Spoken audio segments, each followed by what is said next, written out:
ওম নম শ্রী জ্যোতিরাজায় বিবেকানন্দ সুরায় সচ্চিৎ সুখ স্বরূপায় স্বামিনে তাপহারিণে।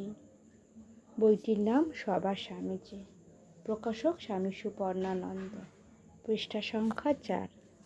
বিএ পরীক্ষার জন্য টাকা জমা দেওয়ার সময় হয়েছে।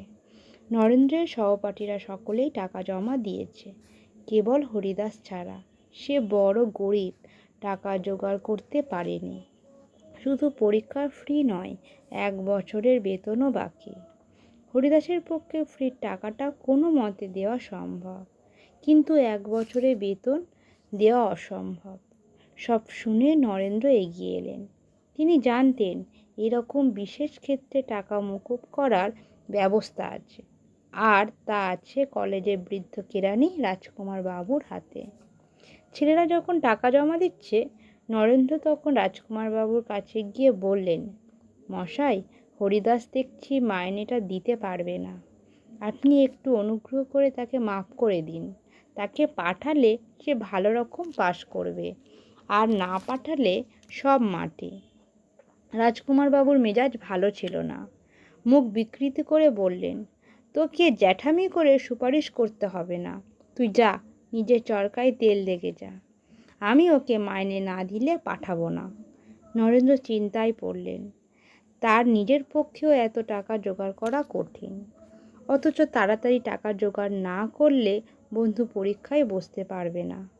কি করা যায়? মাথায় তার একটা বুদ্ধি খেলে গেল। বাড়ি না ফিরে সেদিন সন্ধ্যায় তিনি হেদোর কাছে এক গুলির আড্ডার কাছে অন্ধকারে গা ঢাকা দিয়ে দাঁড়িয়ে রইলেন, আর গুলির দোকানের দিকে যারা আসছে তাদের ভালো করে লক্ষ্য করতে লাগলেন।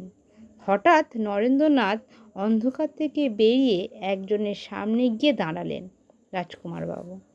নরেন্দ্রনাথ জানতেন রাজকুমার বাবু প্রতিদিন ওই গুলির আড্ডায় নেশা করতে আসেন।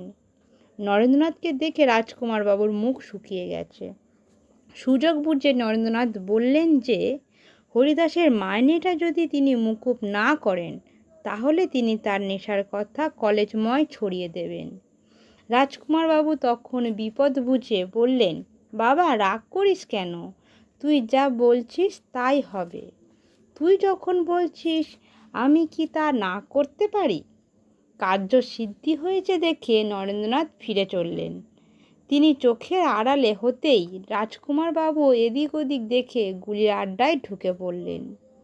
পরদিন সকাল হতে না হতেই নরেন্দ্রনাথ হরিদাসের বাড়িতে গিয়ে বন্ধুকে ডেকে বললেন, ওরে, খুব ফুর্তি কর।